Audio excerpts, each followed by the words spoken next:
My people, what's going on? You know what one of the worst theories in sports is? MMA is just barroom fighting.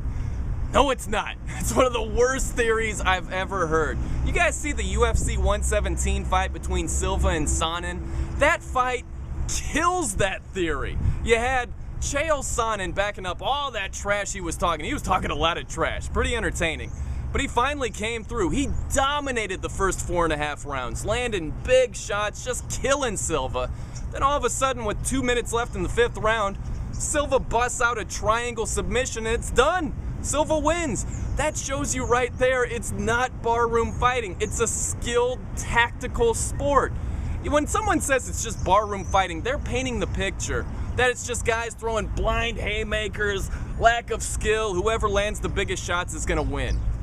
That's not the case. If you watch that UFC 117 fight, I'm telling you, MMA fans should walk around with a DVD of that fight for when anybody has that terrible logic and says, oh, it's just barroom fighting. Here, watch this fight. You still think it's barroom fighting? It's not even close. And that's not to say that Sonnen isn't a skilled fighter. He just lost to Silva, who busted out a great skilled, tactical submission hold. So it's time MMA deserves more credit.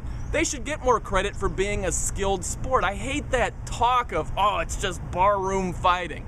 Look at some of the other fighters in MMA. Look at George St. Pierre. You think that guy's just a barroom fighter? He doesn't have any skill whatsoever. It's just blind luck and he's just the bigger, more nastier guy. It's not the case. Great fighter. Look at Brock Lesnar, a brawler. He just won by submission. Yeah, you can't be an elite fighter without knowing what you're doing and having some serious skill.